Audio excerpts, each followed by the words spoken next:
Hi, welcome to Tell Me I'm Pretty, please. I have no idea how to make a podcast or how to do a fun intro for one, so we are just gonna hit the ground running.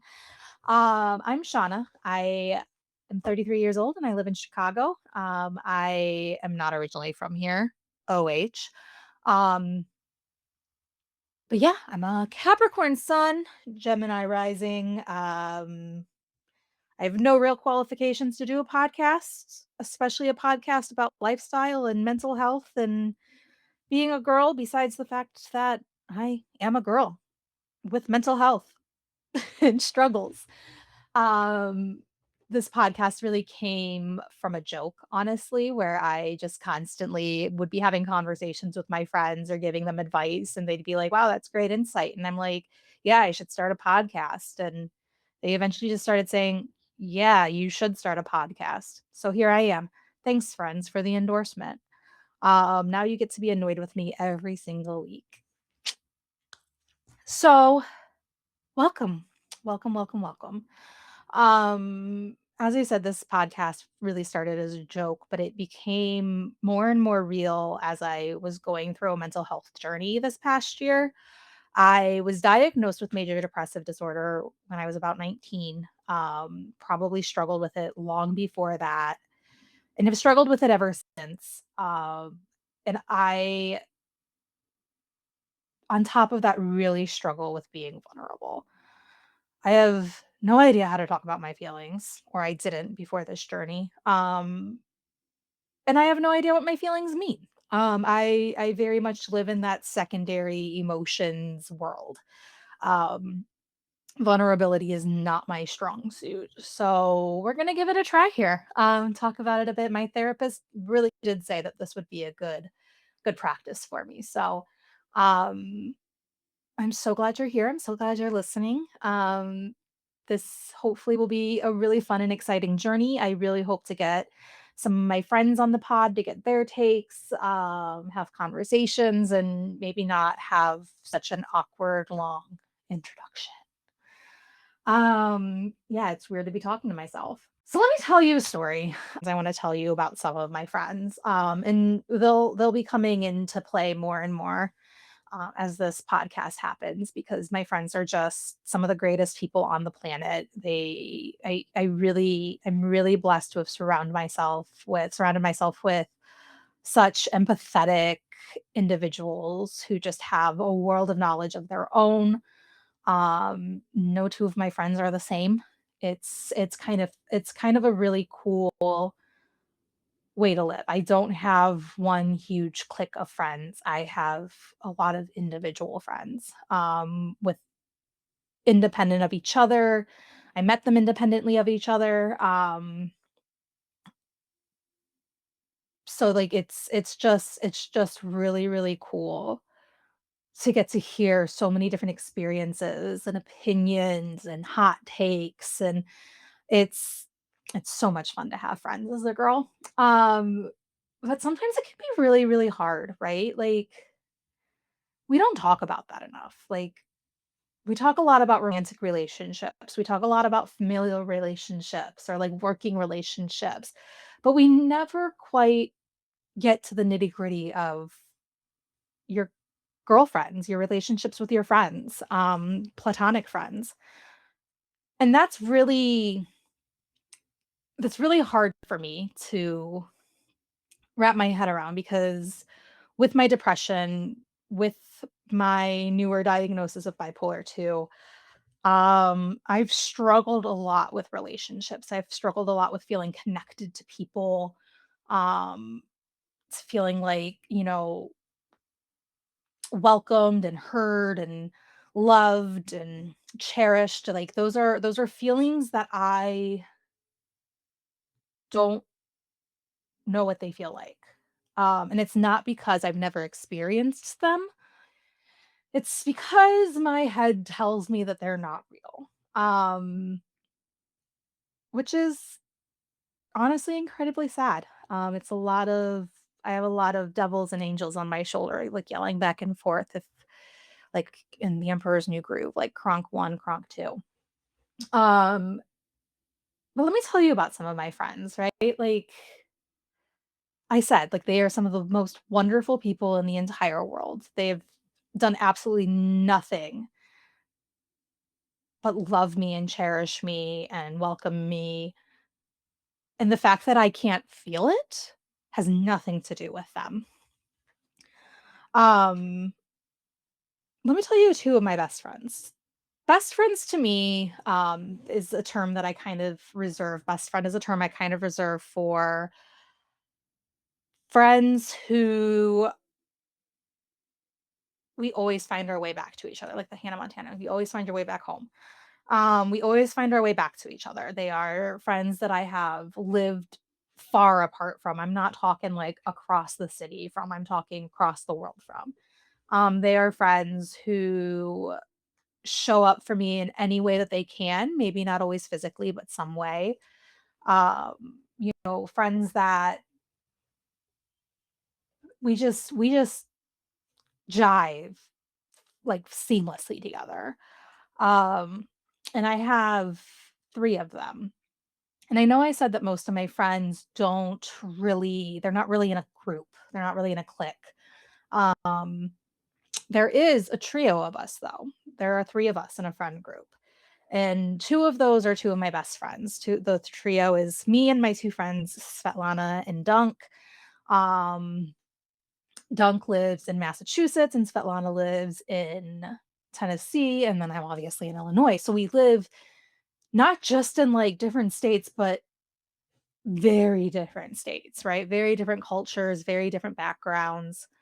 Um, so the fact that we're able to constantly come together the way that we do, and it's just so effortless to be friends is insane to me. So let me tell you about these 2 women in my life. Svetlana first. Svetlana and I met when we were in Peace Corps together. We're Peace Corps buddies. And we hit it off almost immediately, right? Like, we went to dinner the first 6 hours of knowing each other for, like, we went out for burgers and milkshakes, like, that was we both looked at each other, burgers and milkshakes, instant friends, have been friends ever since. It's been we've been friends for probably about 9 years now. Um, and Svetlana is one of the kindest, most pure souls in the entire world. She is so empathetic, so caring, so loving. Um, I don't know anyone who's ever met her that hasn't instantly just loved her. She is she is that friend that if she thinks you're feeling down or left out or anything like that, she immediately steps up for you. Um, and it's so magical, especially somebody like me who has a lot of anxiety around friendships, like having somebody like that in my life has been so reassuring. Um, she's like one of my only friends who show up whenever and however she can. Um, if I'm, really not feeling well, whether it's emotionally or even physically, she without fail sends me my favorite tea. With a little card saying like, "Hey, thinking about you." Just like small little gestures like that that just is like, "I care so much about you and I love you so much." And she just does that. Like that's just habitual for her, and I think that is just so special. She's also a natural caregiver. I don't know if you've ever met one of those women who you're just like, "Yeah, like, you are a teacher, you are a lover of children, you care for children." Um, she just became a mom this past year, and that's been so special to witness. I don't have a single negative thing to say about her. I have nothing to say, and I would tell you if I did. I have nothing to say. Um, she faked an illness so that she can come sit with me when I was sick when we were in Peace Corps. There was, like, a apartment they put us up in when we were sick, and she would, like, fake sick to come hang out with me while I was there. Um, yeah, She always has time for you. Even in this first year of her becoming a mother, like, there are so many people in my life that I have, I'm gonna jokingly say this, lost to motherhood, or lost to marriage, and she's just not one of them. I actually think her becoming a mother has actually brought us closer in a way because it's just the love I had for her is just multiplied seeing her as a mother and being able to get to know her little girl.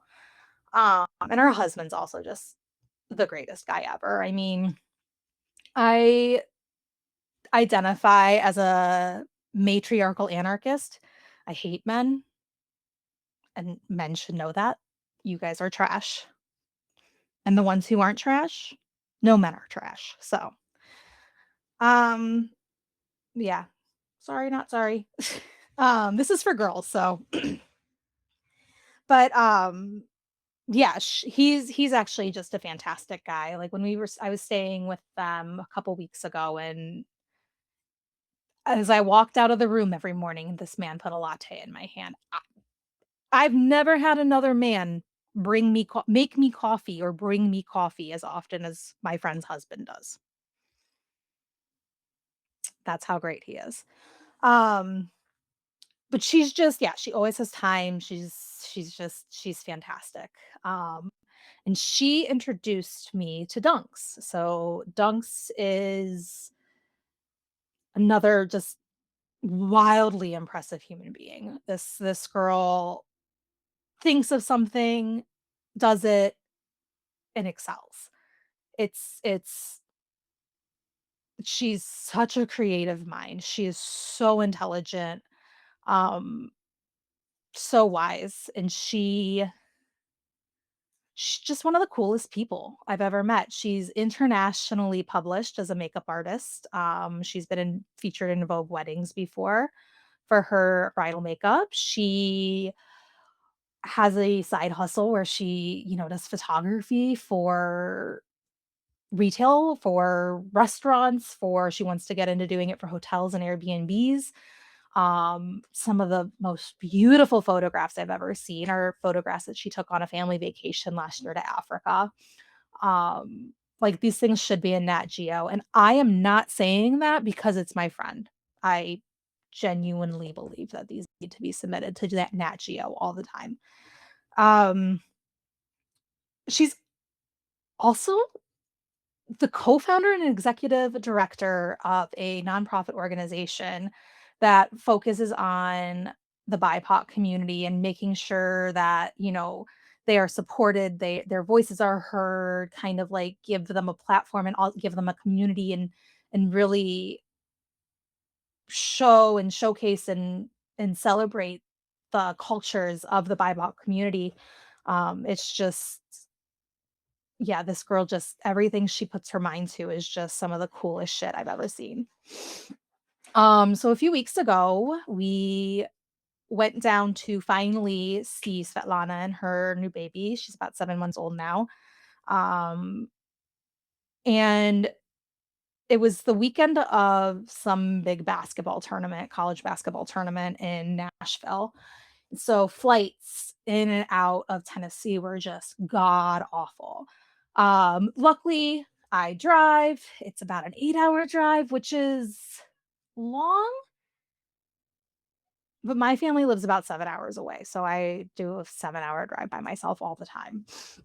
Um, because everything is 7 hours from Chicago. Just saying. But yeah, so instead of us flying to Nashville, or instead of me flying to Nashville, I intended to drive. And Dunks was looking at flights, and because of how expensive they were, it was basically free to fly to Chicago. So she flew into Chicago and drove down with me. We stopped at Buc-ee's, spent way too much money. We just gabbed the whole time. We barely listened to music. Like when we did turn on music, it was because it was like getting towards the end of our drive. We were getting sleepy, so we needed to sing along with something. Um, it was just, I mean, it was a fun little road trip. It just, it's an easy drive down that way, and it was so much fun. And I haven't driven like that with a friend in years. So it was so nice. Um, and we went when we got there, we spent about 4 days with Svetlana and her family. And we really were just there to hang out. And this is the first time we were really just there to hang out in quite some time. I mean, Svetlana's had a lot of big life events happening over the past few years that I've been very grateful to be a part of and blessed that I've been able to travel for them. And and just happy to be included. I'm always happy to just be included. Um, but this was, like, really the first time in a couple of years that there was no plans for the weekend. We were really just there to hang out. Um, and it was so much fun. It was so much fun. We really just focused on, we talked a lot about Svetlana's life as a mom. We talked a lot about Dunk's and her boyfriend. She's been seeing this guy she used to date a long time ago, and they're back together now, and they're having a really, really good relationship. So we got to hear a lot about that and those changes, and we talked about my mental health journey. They asked a lot of questions about, my new diagnosis and my programs that I've been in and my therapies that I've been doing. And they were just really, really interested in my journey and my healing and really invested in it. Um, it was such a great weekend, and I loved every second of it. I mean, we got to just sit on the couch and read in silence. I got to hold a baby, which is every girl's favorite thing to do, unless it's not. I can't judge. Um, I got yeah, it just we went shopping, we watched Secret Lives of Mormon Wives, yelled at their husbands. They don't have names. They are their husbands. They have success in names because of their wives. Anywho, I'll just dive off that hill if I have to. Um, yeah, we had they hosted St. Patrick's Day dinner while we were in town and invited a bunch of their friends from being in town over for dinner.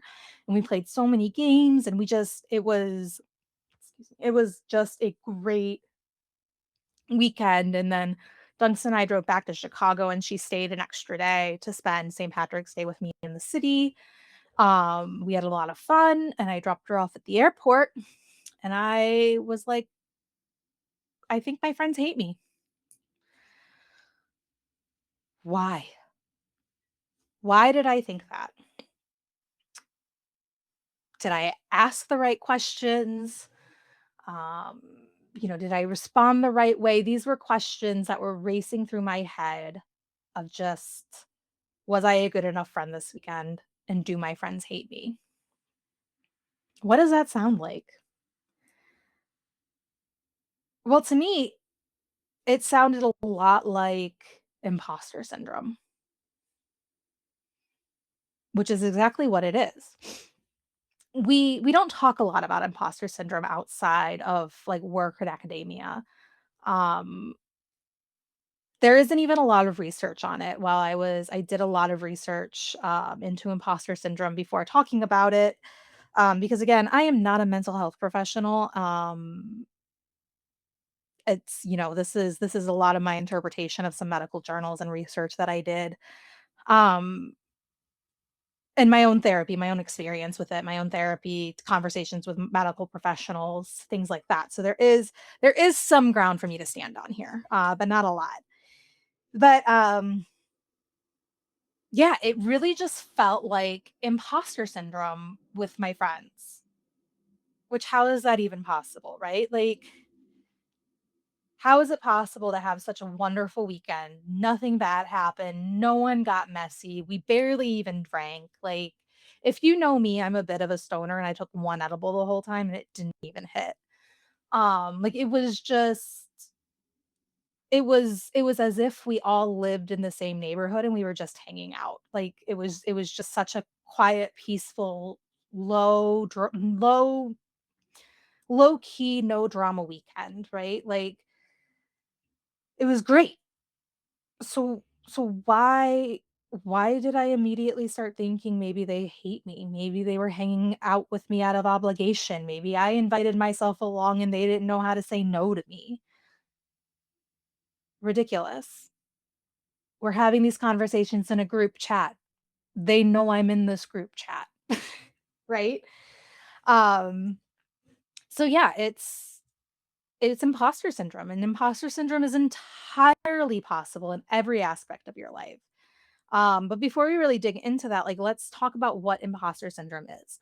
So Psychology Today, they define imposter syndrome as the belief that one is undeserving of their achievements and high esteem to which they are held. Also the feeling that you aren't as intelligent or as capable as others believe you to be. So it's very much kind of worried that you can't live up to the hype, right? Like you are not living up to the expectations that people have for you, um, in a way that they have not yet figured it out. You quite literally feel like a fraud. Um, and that's how I felt in my friendships. I very much felt like, yeah, like I wasn't supposed to be there. Like that's very much like the deep rooted feeling of like I'm not supposed to be here when there's no evidence to the contrary. Um, so this imposter syndrome, we talk a lot about it in relation to work and to academia. It's tied to a low sense of self-efficacy, like the sense that you're not capable of doing things. The neuroticism kind of plays a part. Perfectionism, um, there's a picture in the dictionary next to perfectionism. It's this. I am I can't recover. I'm a perfectionist through some of the marrow of my bones. It's a really big issue. Um, Imposter syndrome, it's yeah, we can do a whole spiel about me and perfectionism. Um, but this this syndrome, it's not a syndrome, um, is believed to primarily affect women. That's like a common assumption amongst medical professionals and just the general public, and it makes a lot of sense why it would primarily affect women, right? Like, there's systemic sexism at play, right? Like, we are constantly told that we aren't as good. We don't deserve the achievements as men. Our place is in the kitchen, not in the office. So, like, it really makes sense that women would experience imposter syndrome much more than men. We also know that, like, you ask a man to go into a boardroom and, like, talk about something he knows nothing about, he will bullshit for the entire time. We just know men are like this. It's called mansplaining. However, that's not the only reason it is thought to be about primarily women, or in fact affect primarily women. This was a little fun fact for you guys. Will be a test at the end. Um, the original study on imposter syndrome was done in 1978. The initial coined term was imposter phenomenon. So we'll talk about this a little bit later.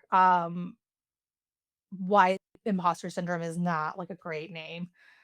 But it was called Imposter Phenomenon, and it was, a study done by these 2 women of a group of 150 women. There were no men involved in the original study of imposter syndrome, of imposter phenomenon, which I just thought that was just so interesting to me.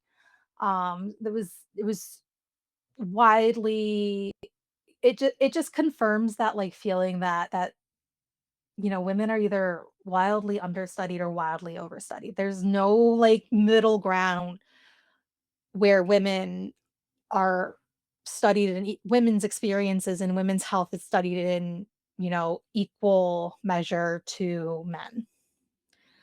It's awful. We know this is awful. There's erectile dysfunction pills on the morning news commercials.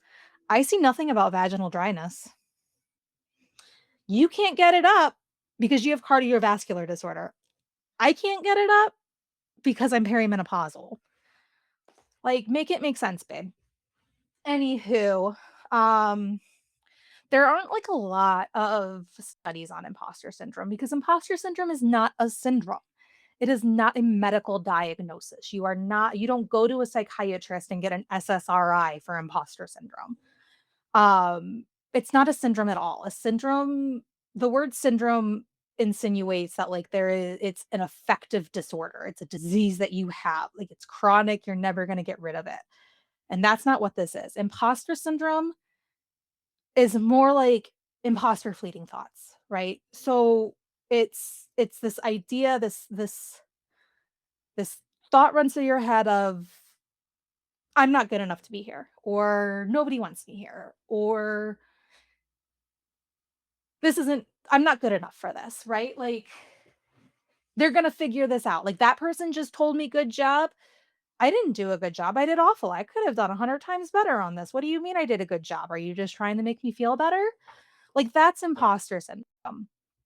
It really affect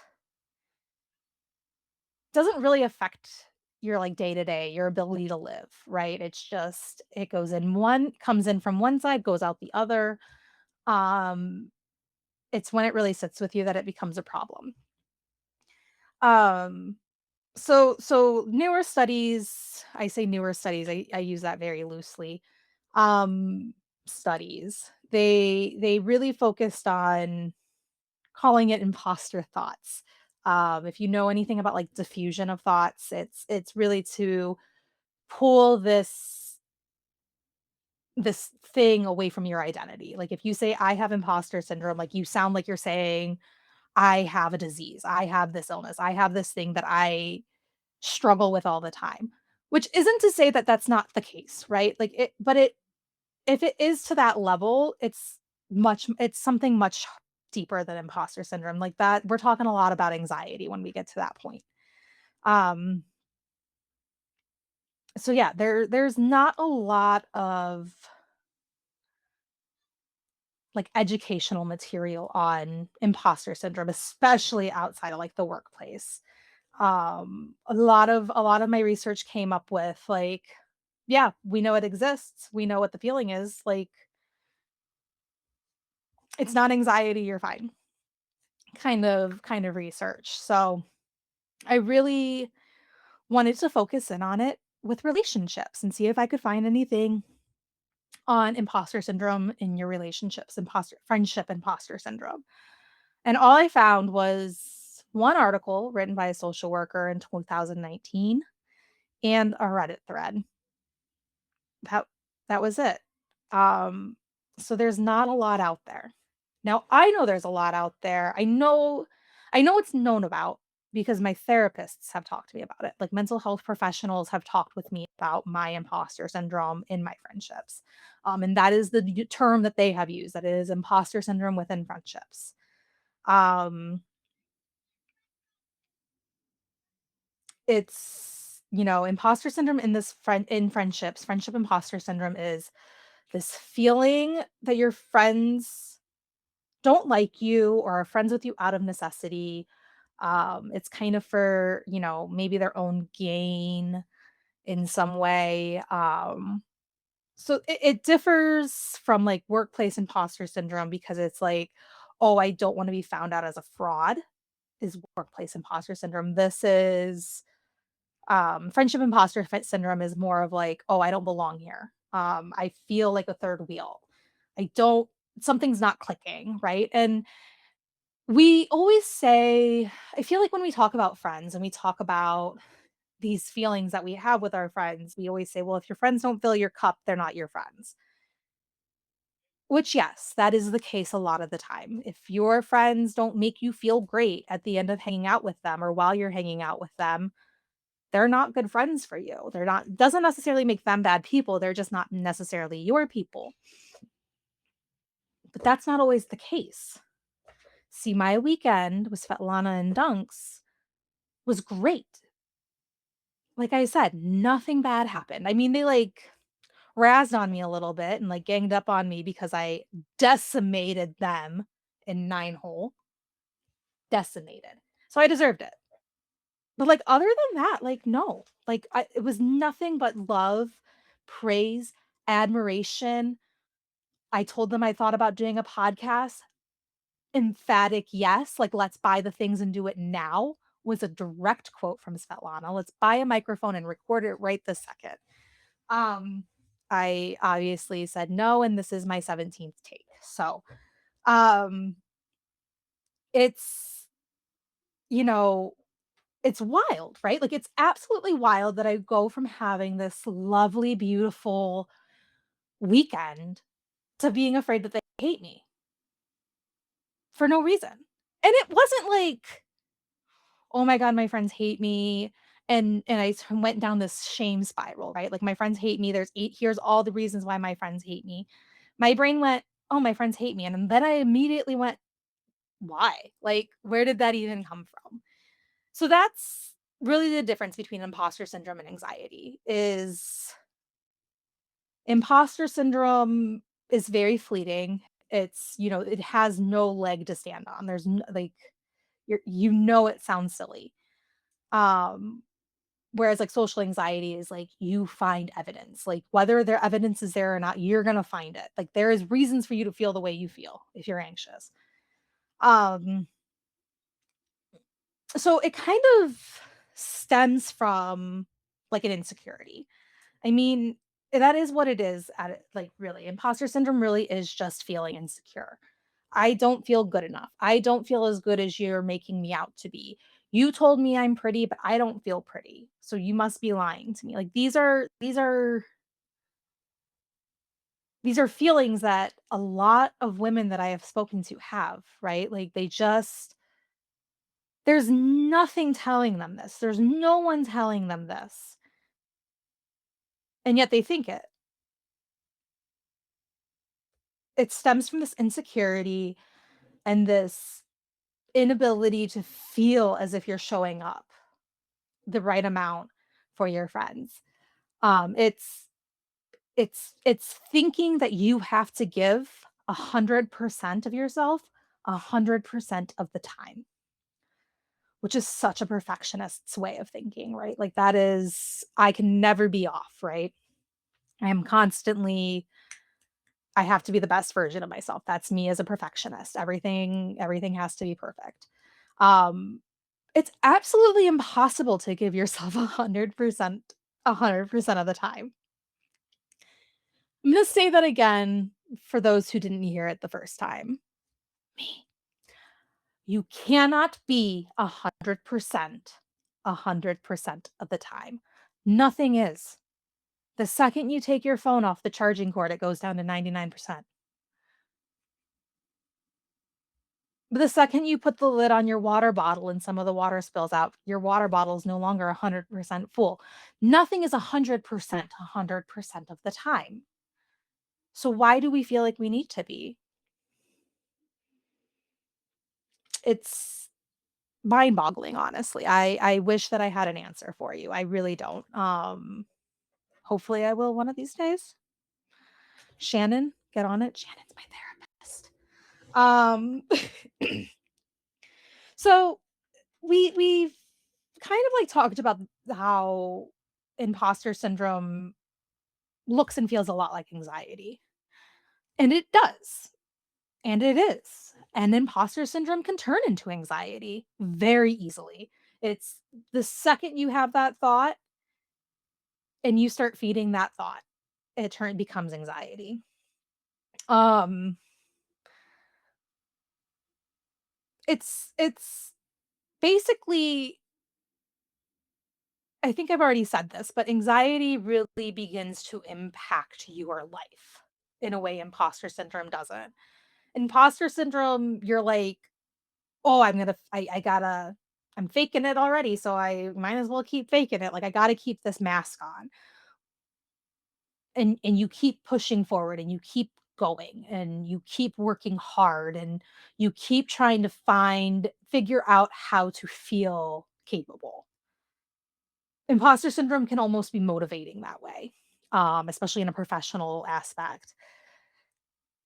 Anxiety can be very crippling, right? Like we know this. This is commonly studied. This is commonly talked about, like crippling anxieties, crippling social anxiety, people who can't even go to the grocery store for fear of like what the checkout counter is gonna like the lady at the checkout counter wanting to make small talk with them, right? Like we all anxiety is so real. Um and it usually has a leg to stand on, like I said, like you can find evidence for anxiety. You can find you can and some of the evidence, like, yeah, you find this evidence for anxiety, and some of this evidence is, maybe not entirely accurate, but it has a root, right? Like, there is a root cause there. Whereas, like, imposter syndrome, again, like, there's the only root cause is, like, your inability to accept that you are skilled, that you are good enough. It's just this insecurity. It has nothing to do with outward like perception. It has nothing to do with how people perceive you. It's how you perceive yourself. And this fear, this anxiety, loosely coined, loosely used anxiety around your fundamental self, who you are. Whereas anxiety is, there's experiences, there's traumas, there's, medical history, there's genetics, there's a lot at play with anxiety. Um, and also anxiety is a medical diagnosis. Like if you really again, like I'm not a medical professional, I'm not a mental health professional. If you really feel that your imposter syndrome is causing you harm in your day-to-day life, causing you to not be able to live like a fulfilling life, then maybe you need to talk to a professional. That might be anxiety. That's kind of my understanding of the biggest difference. Um so let's I wanted to kind of give that explanation so that way we're all on the same page, right? And I'll definitely talk about my anxiety and my relationships as well. But it's just so real and so upsetting that it's not discussed how imposter syndrome is impacts your relationships or impacts like your feelings around relationships, right? Um It is more common with newer friends, I think, in my experience. Like you can't quite yet show up as your authentic self. Like you're kind of still like hiding parts of yourself that like maybe you're afraid they're not gonna like. It's a little too much. Um, I definitely have that. I'm afraid that I'm quite loud. I know I'm quite loud. So I'm always afraid of being loud around people. It might happen with long-term friends you don't necessarily feel connected to anymore, like when a friend has a baby or a friend has a partner gets a new partner, or like it's just like your lives are having different trajectories and you just don't feel connected to them anymore. And you kind of like feel like you have to be a different person with them now than you were before. Like that's definitely a feeling of imposter syndrome, right? Your family life, right? Like, I think a lot of oldest daughters feel like imposters in their own family. I know I do. I'm an oldest daughter. I have 2 younger siblings, and I'm the oldest of all the cousins across the board, both sides. So, um, I dealt a lot with being having expectations of taking care of the kids, being available to take care of the kids, and I definitely had feelings that, like, I shouldn't be here, I shouldn't be doing this with my family, like and arguably, yes, like, that is also generational trauma, but it's also, like it's even today, like, when I'm not responsible for things for my family, I get this not overwhelming, but I get this, like, sense that, like, I'm disappointing them by not doing something, which is absolutely ridiculous. Uh, my mother has never told me she was disappointed in me a day in my life. I'm my mom's pride and joy, and she will tell anyone who listens, and she tells me that regularly. Again, I recognize I'm incredibly blessed. Um, yeah, but it's just it's there though, right? Like you can't necessarily you can't quite shake it, right? Like it's still there. You're not gonna shake it. Like anxiety, I think my understanding is like anxiety, like once it begins to get treated and once you begin to treat it, like maybe your symptoms will start to fade, like your tolerance for 'em goes up. Whereas like this imposter syndrome, it's like everything could go perfect and you still don't feel great about it at the end. Is kind of like what I'm understanding and it's all like internally, right? Like whereas anxiety is kind of external, like imposter syndrome is like very internal. It's how you feel about yourself, how you perceive yourself. I didn't do a good enough job. I'm not strong enough to handle this.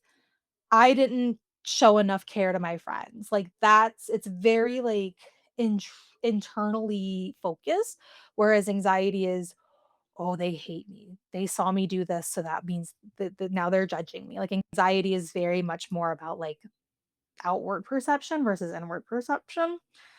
Um, but they're both there. They're both anxiety and imposter syndrome. Again, like they're related. We've already kind of covered the how. And for me, like the two are absolutely related. I I definitely have had imposter syndrome in other friendships. Like just even my roommate. Like I'm afraid my roommate is one day just going to be like, "Oh, you didn't contribute enough financially." Like, something along those lines or like, "Hey, like you didn't clean up enough around the house," or like all the furniture is mine because of X, like just silly little things that are because I didn't do enough. So my anxiety with my friends, especially with Svetlana and Dunks, is that they're keeping me around as like a butt to their joke. Like I am it's funny to keep me around, right? Which is a ludicrous idea. Absolutely ridiculous. Remember, these 2 are, like, some of the kindest, most, like, purest of soul people I have ever met. Don't get twisted, like, they can fight, but they're also just there's not a bad bone in their body. And if they were keeping me around for 8 years just to make fun of me and inviting me to their family events and, like, asking me to stay with them and calling me auntie to their child, like, they would have to be vile people, vile, vile, vile people to do that, and they're not, like, they are not, but my anxiety keeps telling me these evil thoughts, that my friends make fun of me behind my back, that they don't actually care about me, I'm annoying them when I reach out to them with my feelings, like, I'm too much, I'm too much to handle, and my friends all hate me. Where does that come from? Yes, there's also, like I have major depressive disorder and I have, bipolar 2, which I really just have, I think, bipolar 2 now. I don't think that, like, it's a one and the other. Maybe it is. But my evil brain, my evil devils on my shoulder like to tell me this because it's happened before. I have had some evil, vile people in my life, um, who really really tried hard to make me feel lesser than, and I was holding on to that for some reason. 2 very prominent examples are ironically enough in similar situations, not ironic, it's very well connected. Similar situations to my development of my friendship with Svetlana and Dunks of, like, these 2 were friends long before me. I don't know that I mentioned, like, Dunks and Svetlana met in college, so they've known each other much, much longer, um, than they've known me. Actually, now that I think about it, like, probably only, like, 2 or 3 years longer. It doesn't matter. Um, it doesn't matter. The point is, like, I was the 3rd person brought into this friend group, this friend duo. But in the past, those weren't great experiences. I had neighborhood girls when I was probably around 8 or 9, who they really just loved making fun of me. They really loved knocking me down. Granted, one of those 2 girls ended up being my first narcissist. We'll talk about that next week. Um, but they still just yeah, it still really just instilled this feeling that I am not enough for my friends. I am not cool enough for them. I'm not smart enough for them. I'm not pretty enough for them.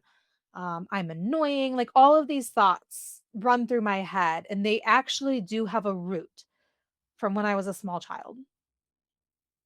Fast forward probably about 10 years, and I am in a quad dorm in college. I did my first year in a double. Didn't love my roommate, didn't hate her. There was no reason for us to ever live together again. Um and so I elected to go into a quad. Like I really didn't feel connected with anybody at this time. I'm struggling with my new depression diagnosis. My friends from high school have we've all been away from home for about a year at this point. So like they've all created their new lives, and here I am now friendless. An exact quote from my father is I was the cool girl in high school who graduated and ended up having no friends. Um, which is exactly how it felt at the time. So I elected to go into a quad dorm, hopefully hoping to, make a connection. And I was paired with these 3 girls, one of which was also just kind of an outlier like me. Like she had some friends in the building, but like they all roomed together, so she was kind of the outlier and ended up getting into our room. But the other 2 girls were roommates from the year before, and they had become very, very close friends. Um, and I really they really started to include me in things. They invited me along to things with them, and I thought that was great. I was in the midst of my first ever real depressive episode or coming out of it. Like I really didn't feel like I had any support around me. My dad clearly didn't say the nicest things to me at the time, you know. Um, I think my mom was really the only person who was like, "Girl, you need some help." And so I'm trying so hard to hold on to these friendships. And again, I'm getting met with, "Calm down. You're too loud. You're kind of annoying me. That's what you're gonna wear?" Scoffing and rolling of the eyes, like kind of pitting me against them. I'll say their fucking names, Allie and Amelia. Amelia tried to convince Allie that I was like flirting with her boyfriend when we had all gone out together, and her boyfriend was the only person in the room that I knew who was talk to me. Like he was the only person in the room who would, interact with me at the time. And so like it was just so degrading, and in hindsight, I'm, like, embarrassed that I held on to those relationships in a way because they were so hard on me, they were so cruel to me. They were not good people. Like, Allie is the epitome of, like, mean girls become nurses, like, that is like, they just weren't good people, and same thing with the childhood friends, Lizzie and Shelby, they weren't, at the time, at least, like, good people, especially Lizzie. Shelby was honestly probably fine one-on-one. And, it's really hard to have grown up with those experiences and trying to maintain relationships as an adult. So, all of that to say, like, my anxiety around Svetlana and Dunks comes from this feelings of I have been the butt of a joke in a trio before. So there are legs there. That is an anxiety. That has a root cause that like super developmental times of my life, like that was a mark that was missed. So that's kind of how I think about a lot of like little T traumas and how they impact your lives. Like there are things that happen in your life that typically go one of two ways. And if they go one way, great. You have a nice cushy life. If they go another way, like it just makes some things a little bit harder, makes you a little bit more reluctant. I mean, this is common. This is how like this is biologically how we're supposed to function. Like something bad happens to us, we know to be like hesitant to try that thing again. You put your hand on the stove, it burns you, you don't touch the stove again. Like you try to become friends with girls, they are mean to you, you don't want to become friends with anyone ever again.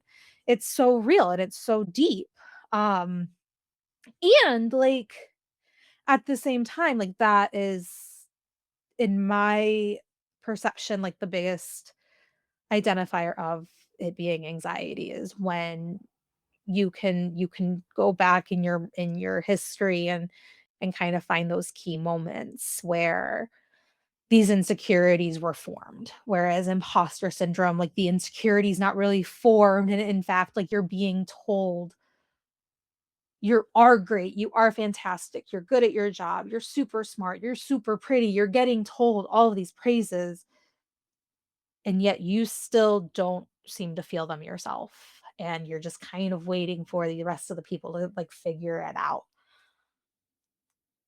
So where does that leave us? Like how do we deal with these feelings, these imposter syndromes, these like this just gut feeling that not even a gut feeling, this it's a fleeting thought. We've already identified it as that. It's a fleeting thought.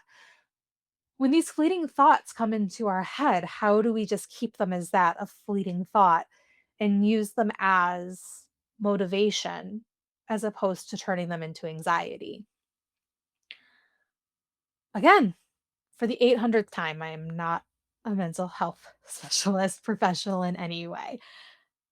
I did go to school for education, so I do have like early childhood shit, but like other than that, like nah. I can tell you like the cognitive development of a 7th grader. Cool. Um, I've totally lost my train of thought. Where does this leave us? So, how do we cope is really what I have been venturing to find out. And I'm not the greatest with coping skills. I very much am like open up all the windows when it's -5, like St. Elmo's fire, Demi Moore, and all that. Um, so I've tried to really spend my journey getting new coping skills and really understanding how they work, how they're supposed to work, like which ones work for me. And what I have found works for me is kind of what I've just been doing here, like really, really talking myself through what is causing this, what happened, like checking the facts, right? Like I'm literally going down like an evidence list. Like, is this part of it? No. This happened? No. Did this get triggered? No. Like, and that's and just and saying that to myself and reminding myself of that is huge. It's really helped a lot. Um, Another big piece of advice that you get is fake it till you make it. Like that is just real. That is the realest piece of advice I've ever gotten. Fake it till you make it. You don't Nobody knows what you don't know for the most part. Like unless you're like in school and you're taking a test, but like nobody nobody really knows your talents, your skills, your history. Nobody has, again, 100%. Nobody has it. Nobody has 100% of you. So you just kind of keep on keeping on, right? Like you just continue to show up authentically as yourself, knowing that these thoughts and these feelings are going to occur, might occur, and like preparing yourself for what happens if they do, and kind of talking yourself back, and really just, you know, reminding yourself you was kind, you was smart, you was friendly, the whole mantra. Give yourself all of the mantras. I must remind myself regularly that my friends love me. If my friends didn't love me, they wouldn't be around. Like, we're adults. We're not sitting in a classroom together where we're forced to be friends. They choose every day to reach out to me, to respond to my text messages, to send me a meme on Instagram, to send me tea when I'm feeling sad, to ask me to come to their daughter's first birthday party. Their parents joke that I'm gonna marry their other kids. Like, it's there's so much love that I receive from my friends, and it's really special to me. It's really special to me, and it really makes me sad that I sometimes still struggle to feel it even when it's there. Feel like I have to wrap it up with that. That was pretty cool. So that was a nice little wrap up, and, thanks for listening. Catch you next time.